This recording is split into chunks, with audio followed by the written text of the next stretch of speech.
राधे राधे दोस्तों, ओम आदित्याय नमः। आज दिनांक है 24 दिसंबर और दिन है बुधवार। आज है पौष मास के शुक्ल पक्ष की चतुर्थी और पंचमी तिथि। चतुर्थी तिथि आज दोपहर 1:11 पर समाप्त होगी। इसके बाद में पंचमी तिथि प्रारंभ हो जाएगी। श्रवण नक्षत्र आज सुबह 7:08 तक रहेगा। बाद में पूरा दिन धनिष्ठा नक्षत्र लग जाएगा। ब्रह्म मुहूर्त सुबह 5:33 से 6:21 तक रहेगा। सूर्योदय होगा सुबह 7:09 पर। सूर्यास्त होगा शाम 5:43 से। और आज भद्रा भी लग रही है, तो भद्रा आज सुबह 7:11 पर से लेकर दोपहर 1:11 तक रहेगी। और भद्रा का वास पाताल लोक में ही रहेगा। पाताल लोक में रहने के कारण यह पृथ्वी लोक पर अशुभ नहीं रहेगी। अब सुनिए हर दिन की तरह सीता नित्य नेम की कथा। माता सीता कहा करती थी और प्रभु श्री राम सुना करते थे। एक दिन श्री राम भगवान को किसी कारण बस बाहर जाना पड़ा, तो सीता माता कहने लगी कि भगवान, मेरा तो 12 वर्ष का नित्यनेम है। अब आप बाहर जाएंगे तो मैं अपनी कहानी किसे सुनाऊंगी। तब श्री राम ने कहा, सीते आप कुएं की पाल पर जाकर बैठ जाना। वहां पर जो भी औरतें आए पानी भरने के लिए उन्हें अपनी कहानी सुना दिया करना। सीता माता कुएं की पाल पर जाकर बैठ गई। तभी वहां पर एक स्त्री आई। उसने रेशम की जरी की साड़ी पहन रखी थी और सोने का घड़ा ले रखा था। सीता माता उसे देखकर कहने लगी, बहन मेरा 12 वर्ष का नित्यनेम सुन लो। पर वह स्त्री बोली कि मैं तुम्हारा नित्यनेम सुन लूंगी तो मुझे तो घर जाने में देर हो जाएगी और मेरी सास मुझसे झगड़ा करेगी। इसलिए उसने कहानी नहीं सुनी और अपने घर चली गई। लेकिन उसके घर जाते ही उसकी रेशम जरी की साड़ी फट गई और सोने का घड़ा मिट्टी के घड़े में बदल गया। सासू ने देखा तो पूछा, अरे बहू, ये किसका दोष अपने सर लेकर आ गई है। तब बहू बोली, माँ जी, कुएं की पाल पर एक औरत बैठी थी। उसने मुझसे कहा कि मेरी कहानी सुन लो, लेकिन मैंने नहीं सुनी। शायद यह उसी का फल मुझे मिला है। बहू की बात सुनकर अगले दिन वही साड़ी और वही घड़ा लेकर सास कुएं की पाल पर गई। सास को वहीं पर सीता माता बैठी हुई मिली, तो सीता माता ने कहा, बहन मेरी कहानी सुन लीजिए। सासू बोली, एक बार छोड़ो, मैं तो 4 बार सुन लूंगी। तब सीता माता बोली, राम आए लक्ष्मण आए, देश के पुजारी आए, नित नेम का नेम लाए।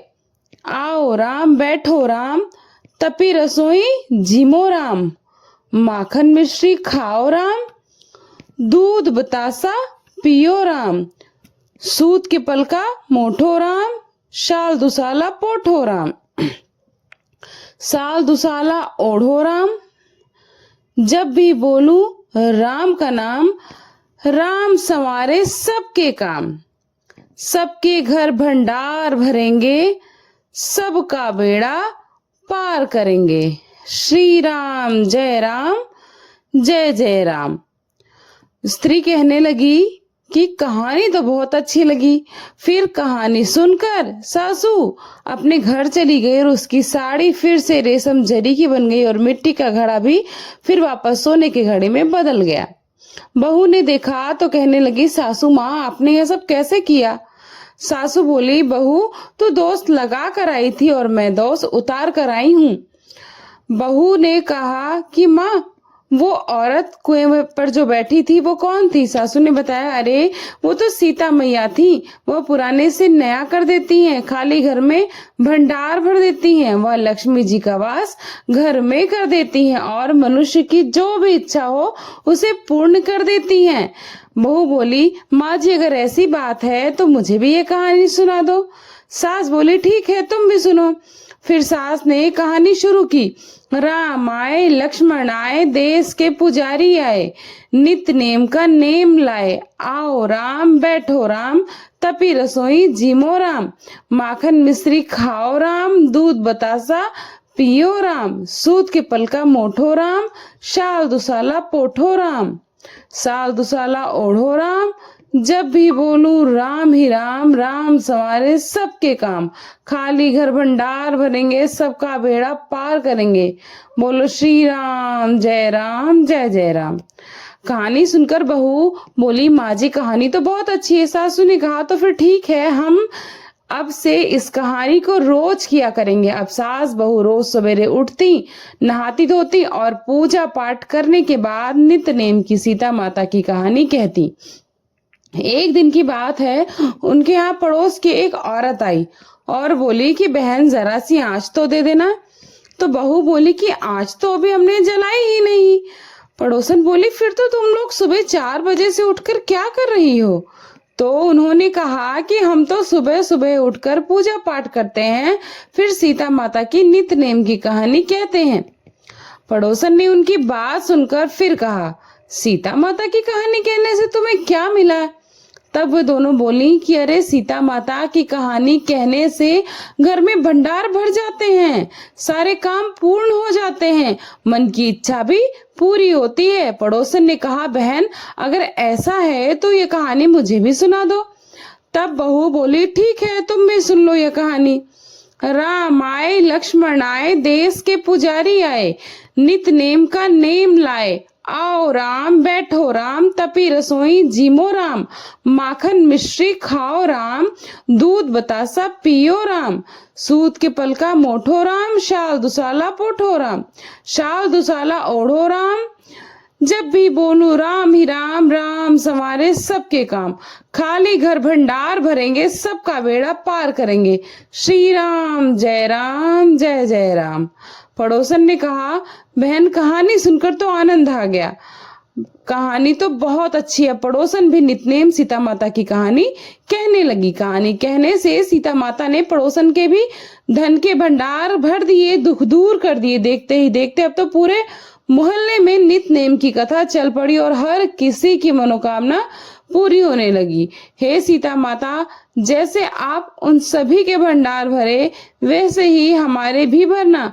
कहानी कहने वाले, सुनने वाले और हुंकार भरने वाले सबके भरना। सभी प्रेम से बोलिए सीता मैया की जय। अब सुनिए आगे का अध्याय।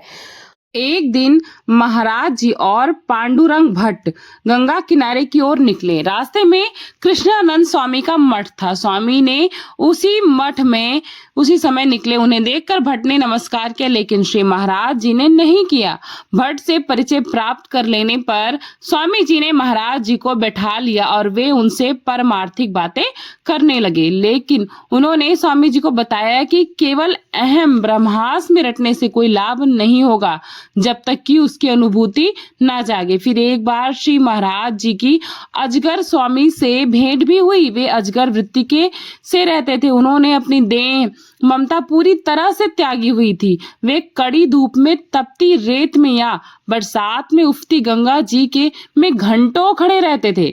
उन्होंने श्री महाराज जी को बड़े प्यार से आओ बेटा कहकर अपने पास बुलाकर बिठाया। बताया कि जब वे स्वयं काशी विश्वनाथ में थे तब तुम्हें आदर दिया है, तब तुम्हें किसी कृष्णानंद की अजगर स्वामी की जरूरत नहीं है।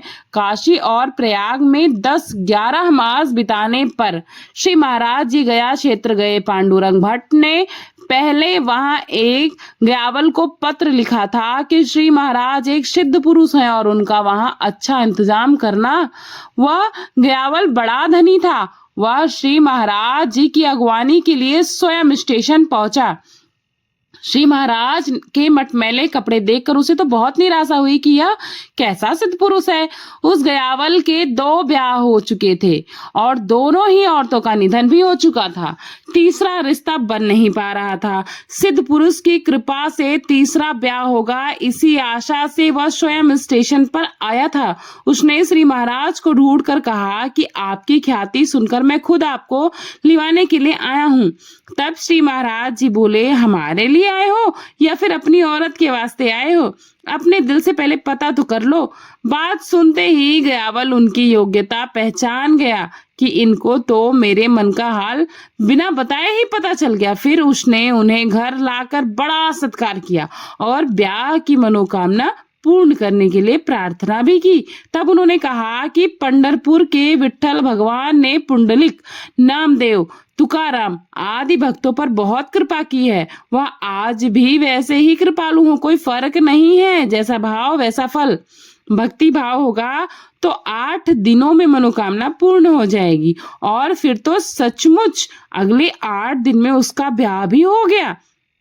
वह श्री महाराज को भगवान मानने लगा। गया में रहते वे परमात्मा के ध्यान में डूबे रहते। अब तो गया में श्री महाराज की कीर्ति फैलती चली गई।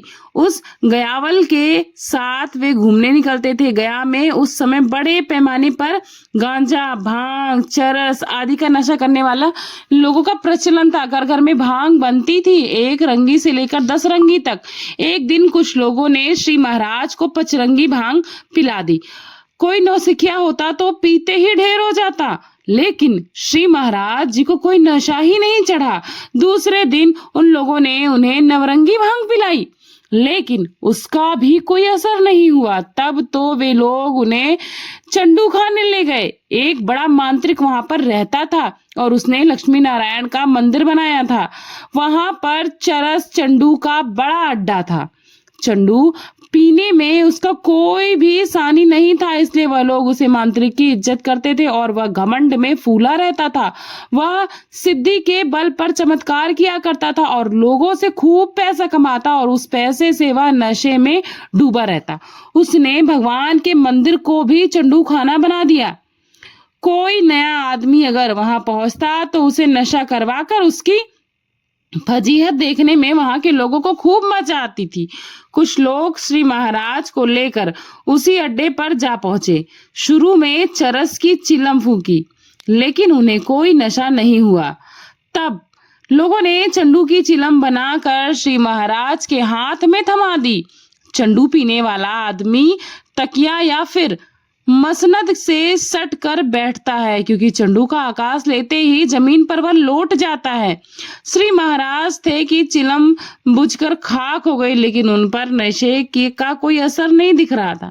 वे वहां से निकले और पास के श्री हनुमान जी के मंदिर में जाकर पद्मासन में लगाकर बैठ गए और सिर पर कपड़ा ओढ़कर बैठे थे। इधर मांत्रिक को पता चला, वह सकपका गया। उसे एहसास हो गया कि श्री महाराज जी हो न हो कोई बहुत बड़े सिद्ध योगी सिद्ध पुरुष हैं। अब उसे अपने किए पर बहुत पछतावा होने लगा। वे रुष्ट न हो जाएं, इसलिए वह पूजा की सारी सामग्री लेकर उनके पास पहुंचा और उनके जागने की प्रतीक्षा करने लगा। 10 बजे थे। श्री महाराज जी जागे और उन्होंने सिर पर ओढ़ा हुआ वस्त्र भी हटाया। तब मांत्रिक ने क्षमा याचना शुरू कर दी और पूजा स्वीकार करने की प्रार्थना की। तब वे बोले, जो हुआ सो भगवान की इच्छा से ही ठीक ही हुआ होगा, लेकिन तुम्हें देखकर मुझे बड़ा दुख होता है कि हर एक प्राणी सुख पाने के लिए तड़पता रहता है। उसे जो अच्छा लगता है उसी को वह अपना धर्म मानने लगता है। वह यह नहीं सोचता कि अपने किए का दूसरों पर क्या परिणाम होगा। मांत्रिक ने पूछा, गुरुदेव, दुनिया में आकर सुख पाने के लिए कोशिश ना करें तो फिर क्या करें? योग, दान, तप आदि भी तो सुख के लिए ही होते हैं ना। सुख तो एक सा होता है, तब फलानी तरह से ही सुख पाने के लिए आग्रह क्यों ना हो? श्री महाराज जी बोले, इसीलिए कि हमें लत पड़ गई है और वह हमसे छूटती नहीं। तुम्हें भगवान का मंदिर बनाया, लेकिन मंदिर बनाने के बाद भी उसे चंडू खाना, नशा खाना बना दिया। ऊपरी तौर पर सभी सुख एक जैसे लगते हैं। सत्व गुण के कारण मिलने वाला जो सुख होता है उसमें और तमोगुण के कारण जो सुख मिलने वाला था उसमें कोई भेद नहीं है। शराब के नशे में डूबे आदमी या फिर गहरी नींद में सोया आदमी, कोई खास फर्क नहीं होता, लेकिन पहले में अज्ञान है और दूसरे में ज्ञान है। ये बहुत गहरा फर्क है, उसमें जमीन आसमान का फर्क है। तमोगुण अज्ञान में बदल जाता है और सत्वगुण ज्ञान में। तमोगुण आधा पतन की ओर ले जाता है और सत्वगुण मोक्ष के द्वार की ओर बढ़ता है। बड़ी विद्याएं बड़ी मेहनत से मिलती हैं। तुमने मंत्र विद्या को बड़ी परिश्रम से पाया है, लेकिन तुमने उसका उपयोग तमोगुण को बढ़ाने के लिए किया। ऐसी विद्या का उपयोग परोपकार के लिए, दूसरों के दुख दूर करने के लिए करना चाहिए। इसके लिए पैसा नहीं लेना चाहिए, क्योंकि भगवान सबका योगक्षम निभाता है। परोपकार जैसा पुण्य नहीं और पीड़ा जैसा कोई पाप नहीं है। तुम मंदिर में भगवान के सानिध्य में रहते हो, समझ जाओ, वही मेरी पूजा मान लो, दूसरी कोई पूजा की जरूरत नहीं है। श्री महाराज के शब्दों का मांत्रिक पर गहरा प्रभाव पड़ा और वो असर कर गया। उसने अपनी गलती मान ली और उनके चरणों में बुरी लतें छोड़ने की शपथ भी ले ली। श्री महाराज के ना चाहते हुए भी उसने उन्हें हार पहनाया, उन्हें घर तक पहुंचाया। गया में श्राद्ध आदि कर्म करके विष्णु पद पर पिंडदान करने के बाद श्री महाराज और मां साहेब पुणे वापस लौट गए। काशी प्रयाग गया की त्रस्थली की यात्रा से लौटने के बाद कुछ दिनों के बाद श्री महाराज औदुंबर चले गए। औदुंबर सांगली जिले में कृष्ण नदी के तट पर बसा हुआ है। बहुत सुंदर सा स्थान है जहां दत्तावतार श्री नरसिंह सरस्वती जी के चातुर्मास बिताया था। यह दत्तोपासना का जागृत स्थान माना जाता है। उसके ठीक सामने नदी के उस पार भीलवाड़ी ग्राम में भुवनेश्वरी माता का मंदिर है। श्री महाराज और मां साहब दोनों जब भुवनेश्वरी के मंदिर में पहुंचे तो सूरज डूब चुका था। उस पार और दुबर में जाने के लिए नाव नहीं थी। जाड़ा उतर रहा था। मां साहब को ठिठुरन हो रही थी और श्री महाराज चुपचाप पड़े रहे। सुबह तक नदी में नाव चलने की कोई उम्मीद ही नहीं थी। ऐसे में अचानक एक माझी नौका लेकर इस पार आया और औदुंबर जाने के लिए पुकारने लगा। रात का अंधेरा गहरा था। वे दोनों बापट की धर्मशाला में पहुंचे। उन्होंने वहां के मुनीम से कमरा मांगा, लेकिन इन यात्रियों से कुछ भी मिलने वाला नहीं था, इसलिए मुनीम कमरा देने से कतराने लगा। आखिरकार उसने एक कमरा दे ही दिया। उस खाली पड़ी धर्मशाला में गांव के कुछ लोग समय बिताने के लिए आते थे और हंसी ठिठोली भी किया करते थे। उस रात वे गांजा पीकर श्री महाराज की हंसी उड़ाते रहे। दूसरे दिन प्रातः मां साहब ने तीर्थ स्नान, देव दर्शन और फिर पूजन किया। श्री महाराज अपने कमरे में ही लेटे रहे, परमात्मा का ध्यान करते रहे। सुबह मुनीम जी जागे। इतने में भगवान दत्त का पुजारी दौड़ता हुआ वहां आया और कहने लगा कि सपने में आकर दत्त प्रभु ने बताया कि कल का मेरा भोग बापट की धर्मशाला में मुझे पहुंचाओ। पुजारी की बात से मुनीम जान गया कि कमरे में रहने वाला कोई सिद्ध साधु है। वह श्री महाराज के पास पहुंचकर क्षमा याचना करने लगा। वे बोले, तुमसे गलती हो गई हो तो दत्त प्रभु से क्षमा मांग लेना। उनके आश्रय में रहते हो, उनकी सेवा करते रहो। गप्पे हाँकने में और गांजा पीने में अपनी जिंदगी यूं ही क्यों बर्बाद कर रहे हो। वहां पांगले शास्त्री नामक सज्जन सिद्धि के लिए गणेश जी का अनुष्ठान कर रहे थे। उन्हें थोड़ी सी सिद्धि भी मिल गई थी। वे मंत्र सिद्धि के सहारे लोगों से पैसा कमाते थे और सुख चैन से गुजर बसर अपना कर रहे थे। समाचार पाकर वे भी महाराज जी के पास चले आए और औदुंबर में आकर श्री महाराज जी ने तीर्थ स्थान नहीं किया, इसलिए वे शास्त्री उन्हें ताना देने लगे। तब उन्होंने कहा कि आदमी दूसरों की ओर नहीं अपनी ओर देखे। शूद्र मंत्र सिद्धि से पैसा कमाकर इंद्रियों को सुख पाने से तो नरक मिलेगा, मुंह में कीड़े बिलबिलाने लगेंगे। यह परमार्थ का मार्ग नहीं है। सुनकर शास्त्री जी तो शर्मिंदा होकर खिसक गए। उसी रात उन्हें सपना आया कि उन्हें वाचा सिद्धि प्राप्त हो गई है, लोगों की कठिनाइयां दूर हो रही हैं। शास्त्री जी को इज्जत, शोहरत और दौलत सब कुछ मिल रही थी। वे ढाट बाट से रहने लगे हैं, शिष्यों से वे घिरे रहने लगे हैं। शिष्याओं से उनका मेल जोल बढ़ता गया और लोगों को अब उनके दर्शन भी दुर्लभ हो रहे हैं। आखिरकार उन्हें आमाश हो गया है कि वे कमजोर होकर बिस्तर पर पकड़ कर रहे हैं। बिस्तर पर अब मलमूत्र तक होने लगा था। शिष्य शिष्याएं सेवा करते रहे, लेकिन मारे बदबू के एक एक करके वे सब के सब भाग गए। उन्हें एहसास होने लगा कि अब तो मुंह में कीड़े भी बिलबिला रहे हैं।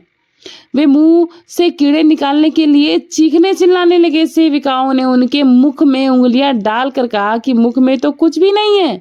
भला बुरा कहते हुए उन्होंने उसे मारने के लिए तक हाथ उठा दिया तो हाथ जलते हुए दिए पर पड़ गया, जिस कारण दिए की बत्ती बुझ गई और वे जग गए।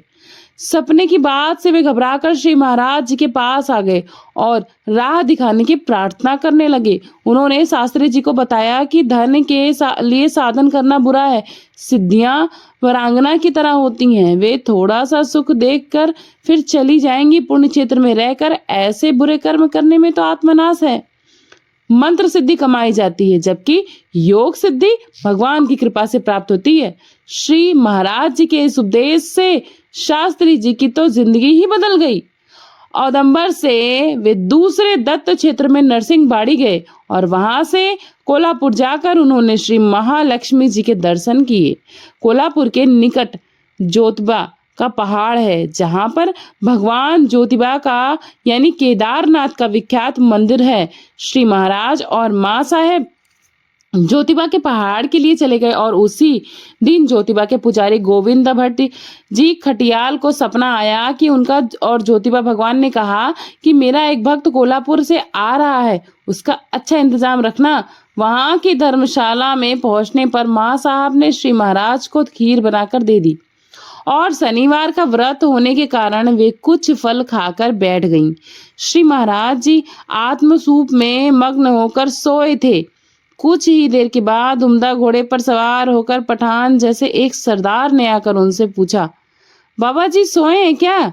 मैं दर्शन के लिए कोल्हापुर जा रहा हूँ, शाम को लौटूंगा, तब दर्शन के लिए आ जाना। श्री महाराज जी के जागने पर माँ साहब ने उन्हें बताया तो वे बोले, सरकार दरबार में हमारा कोई काम नहीं है, उनका कोई काम हो तो वे आ जाएंगे। इधर पुजारी खटियाल भी आ पहुंचा, वो उन्हें अपने घर ले गया। शाम को भगवान के दर्शन हुए। बाहर मंदिर के आंगन में सजा हुआ घोड़ा खड़ा था। माँ साहेब पहचान ली कि यह तो वही घोड़ा है जिस पर सवार होकर सरदार आया था। श्री महाराज ने कहा, तुम्हें तो स्वयं भगवान ज्योतिबा ने दर्शन दिए हैं। अब तो सुनकर माँ साहब गदगद हो गईं। घोड़ा पसीने में तर होकर खड़ा था। प्रतिदिन मंदिर में घोड़े को अब सजाकर खड़ा किया जाता था। मान्यता है कि भगवान ज्योतिबा जी घोड़े पर सवार होकर श्री महालक्ष्मी के दर्शन करके शाम को लौटते हैं और आंगन में खड़ा घोड़ा जब पसीने से तर हो जाता है तब ऐसा माना जाता है कि भगवान कोल्हापुर से लौटे हैं। कुछ दिन वहां बिताने पर श्री महाराज पुणे लौटने लगे तो पुजारी खटियाल उन्हें विदा करने तक दूर तक चले आए और उन्होंने श्री महाराज को उपदेश देने की प्रार्थना की तो उन्होंने बताया, पेट भरने तक अन्न और अच्छी संगति मिल जाए तो मान लो कि आधा काम बन गया है। सौभाग्य से तुम्हें तो भगवान की संगति मिल गई है। उनकी सेवा मन से करोगे तो वे तुम्हें कभी कोई कमी महसूस नहीं होने देंगे। भगवान तो अपने मन में ही होते हैं और जब मन विकारों से मलिन पड़ जाता है तो वे दिखाई नहीं देते हैं। दुनिया आदान प्रदान पर चलती है। तुम दूसरों का बुरा चाहोगे तो तुम्हारे पल्ले बुराई ही आएगी। इस दुनिया में जो थोड़ी सी भगवान की सेवा बन सकेगी उसे मन से करोगे तो वह श्रेष्ठ है, क्योंकि भगवान तो भाव के भूखे होते हैं। श्री महाराज संसार से अलिप्त रहने की कोशिश करते थे। माँ साहब की जिंदगी खुशहाल घर में बीतती थी। अब धन की कमी, चीजों की कमी उन्हें बहुत खलती थी। उनकी बेचैनी उल्हाने ताने देने में प्रकट हो रही थी। ऐसी हालत में श्री महाराज जी का मन दूर जाने को चाहता था। वे एक दिन श्री ज्ञानेश्वर महाराज के समाधि स्थल आलंदी के लिए निकल गए। घर से निकलते ही जोरों की बारिश होने लगी, लेकिन श्री महाराज भीगते हुए बिना रुके चलते ही रहे। रास्ते में एक धर्मशाला थी, उसका आश्रय उन्होंने ले लिया। वहां के लोगों ने सूखे कपड़े दिए और सेकने के लिए आग भी जलाई।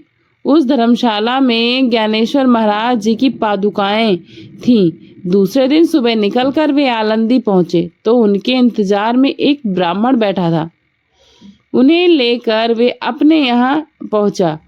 उसने उन्हें उपटन और खुशबूदार तेल से खूब मलमल कर नहलाया। बड़े आदर से रेशमी धोती पहनाकर पकवानों का भोजन भी खिलाया। बीड़ा और दक्षिणा भी दी। श्री महाराज जी ने बीड़ा ले लिया और दक्षिणा श्री ज्ञानेश्वर महाराज को अर्पण कर दिया। एक अपरिचित से ऐसा आतिथ्य पाकर उन्हें अचरज ही हुआ था। उनके पूछने पर उसने बताया कि मैं आलंदी में 2 महीने अनुष्ठान कर रहा हूँ। कल रात श्री ज्ञानेश्वर महाराज सपने में आकर मुझसे कहने लगे कि तुम्हारे अनुष्ठान की सफलता के लिए मैं कल 10 बजे आ रहा हूँ। मेरे नहाने और भोजन का अच्छा इंतजाम रखना। और मैं श्री ज्ञानेश्वर महाराज का जय जयकार करते हुए वह श्री महाराज जी के चरणों में लौट गया। ऐसी उपाधियों से दूर रहने के लिए उन्होंने अब मंदिर में रहने की सोची। तब उस ब्राह्मण ने मंदिर के एक ओसारे की जगह साफ करके उन्हें दे दी। श्री महाराज ने श्री ज्ञानेश्वर महाराज के दर्शन किए और वे ओसारे में आकर लेट गए। परमात्मा का ध्यान करते करते वे ऐसे खो गए कि रात के 11 बजे वे जागे। उस समय चांदनी खिली हुई थी। किसी की आहट पाकर श्री महाराज जी उस ओर देखे तो एक सलोनी सुंदर सज धज कर वहां उन पर मादक डोरे डालती हुई, कामुक भाव से नजरें डालती हुई घूम रही थी। उन्होंने इस भुलावे को देखकर वायु स्तंभन किया। तब वह सुंदरी उनसे प्रार्थना करने लगी कि हमारा आतिथ्य स्वीकार कीजिए। श्री महाराज ने कहा, ज्ञानेश्वर महाराज की ओर से हमारा यथोचित आतिथ्य हुआ है। हमारा उन्हें संदेश पहुंचा देना कि हम गाफल नहीं है। सुनते ही वह सुंदरी देखते ही देखते ओझल हो गई। श्री महाराज भगवान की इस लीला को देखकर हैरान रह गए। दूसरे दिन श्री महाराज आलंदी के विख्यात सत्पुरुष श्री नरसिंह सरस्वती जी से मिलने गए। उन्होंने देखते ही स्वामी जी ने बड़े आदर के साथ उनका स्वागत किया और अपने पास बिठा लिया। उसमें परमार्थिक बातें होने लगी। उन्होंने कहा, भटकते हुए शरीर को कष्ट देने की अपेक्षा एक स्थान पर रहकर साधन करने से वह फलीभूत होता है। तब श्री महाराज ने बताया कि शरीर की ममता योग मार्ग में रोड़े डालती है। ऐसा कहा नहीं जा सकता कि वह किसी की वशिष्ठ मार्ग से ही दूर होती है। जिसे जो रास्ता सुविधाजनक लगे वह उसे अपनाए। किसी भी यम नियम के झमेले में ना अटकते देह प्रारब्ध का भोग कर ही उसे मिटाना चाहिए, फिर चाहे सुख मिले या फिर दुख उठाना पड़े। इसके लिए प्रारब्ध को भोगने का संकल्प होना चाहिए। श्री महाराज की यह बातें सुनकर स्वामी जी को संतोष हुआ। फिर 2 दिन स्वामी जी के पास रहकर श्री महाराज श्री संत तुकाराम महाराज के स्थान देहू गांव की ओर चल पड़े। श्री महाराज आलंदी से निकलकर देहू में आ गए। श्री संत तुकाराम महाराज के दर्शन करके वे मंदिर की लंबी तख्ती पर कोने में ध्यान करते हुए बैठ गए। दूसरे दिन जन्माष्टमी थी। दोपहर के बाद भजन करते हुए वारकरियों के दल आने लगे। झांझ, मजीरे और मृदंग के निनाद से सारा वातावरण गूंजने लगा। उस दिन मंदिर में भगवान विठ्ठल को पंचामृत से स्नान कराने की परंपरा है। लोग भगवान को पंचामृत स्नान करके प्रसाद ले जाते थे। उस दिन भीड़ भाड़ में किसी का भी ध्यान श्री महाराज की ओर नहीं गया, जिस कारण वे उस दिन पूरे दिन भूखे रह गए। आधी रात में किसी ने उन्हें कटोरा भर पंचामृत का प्रसाद दे दिया। दूसरे दिन जन्माष्टमी होने से उपवास था। श्री महाराज देहू के मंदिर में दर्शन करके पुनः तख्ती पर आ बैठे। दोपहर में किसी ने उन्हें मूंगफली के दाने, गुड़ और 2 केले लाकर दिए तो थोड़ा सा लेकर वे ध्यान में बैठे रहे। जन्माष्टमी का उत्सव होने पर उन्हें प्रसाद मिला। प्रहलाद नामक एक सज्जन उन्हें अपने घर ले गया।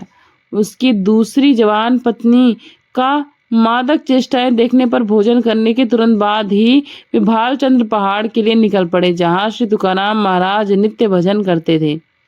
इसके बाद जो कुछ भी हुआ उसका वृत्तांत आप सभी कल के अध्याय में जरूर सुनिएगा। एक बार एक लपसी और एक तपसी की कहानी। तपसी हमेशा भगवान की तपस्या में लीन रहता था। लपसी रोजाना 1.25 शेर की लपसी बनाकर भगवान को भोग लगाकर उसे खा लेता था। एक दिन वे दोनों आपस में झगड़ा करने लगे। तपसी बोला, मैं रोज भगवान की तपस्या करता हूँ इसलिए मैं बड़ा हूँ। लपसी बोला, मैं रोज भगवान को 1.25 शेर की लपसी का भोग लगाता हूँ इसलिए मैं बड़ा हूँ। नारद जी वहां से गुजर रहे थे।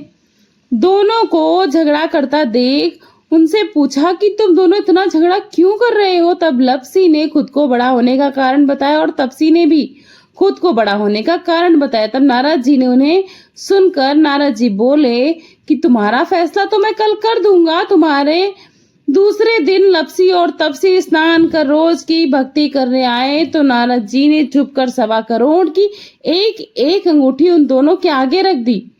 तपसी की नजर जब उस अंगूठी पर पड़ी तो उसने चुपचाप अंगूठी उठाकर अपने नीचे दबा ली।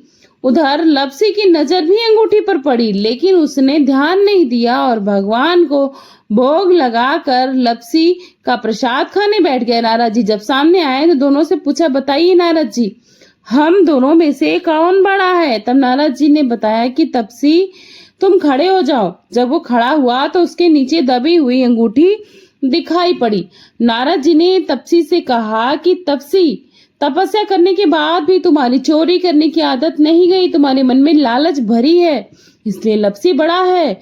तुम्हें तुम्हारी तपस्या का कोई फल नहीं मिलेगा। तब तपसी शर्मिंदा हो गया और क्षमा याचना करने लगा। उसने नारद जी से पूछा कि नारद जी, मेरी तपस्या का फल मुझे कैसे मिलेगा? मैं पिछले फल का पश्चाताप कर सकता हूँ, लेकिन आगे तपस्या का फल के लिए मुझे क्या करना होगा? तब देवर्षि नारद ने बताया कि कोई गाय और कुत्ते को रोटी बनाकर नहीं देगा तो फल तुम्हें मिलेगा। अगर कोई ब्राह्मण बिठाकर दक्षिणा नहीं देगा तो भी फल तुम्हें मिलेगा। अगर कोई साड़ी के साथ ब्लाउज पेटीकोट नहीं देगा तो भी फल तुम्हें ही मिलेगा। कोई दिए से दिया जलाकर पूजा करेगा तो भी फल तुम्हें ही मिलेगा। अगर कोई सारी कथा कहानी सुनने के बाद तुम्हारी कहानी नहीं सुनेगा तो फल तुम्हें ही मिलेगा। उस दिन से हर व्रत कथा और कहानी के साथ लपसी और तपसी की कहानी भी सुनी जाती है और कहानी कही भी जाती है। तो आज का अध्याय इस प्रकार था। आशा करती हूँ आप सभी को ये अध्याय, ये प्रसंग बहुत पसंद आया होगा और वीडियो के माध्यम से चैनल पर नए जुड़े हैं तो चैनल को सब्सक्राइब करिएगा, वीडियो को लाइक करिएगा, फ्रेंड्स एंड फैमिली के साथ ज्यादा से ज्यादा शेयर करिएगा, क्योंकि भक्तिदान महादान होता है। मिलती हूँ नए अध्याय के साथ, नई जानकारी के साथ, नए वीडियो में। तब तक के लिए अपना खूब सारा ख्याल रखिएगा। Thanks for watching. Purnima Keshav blog. नमस्ते, प्रणाम, बाय बाय, राधे राधे, जय श्री कृष्ण।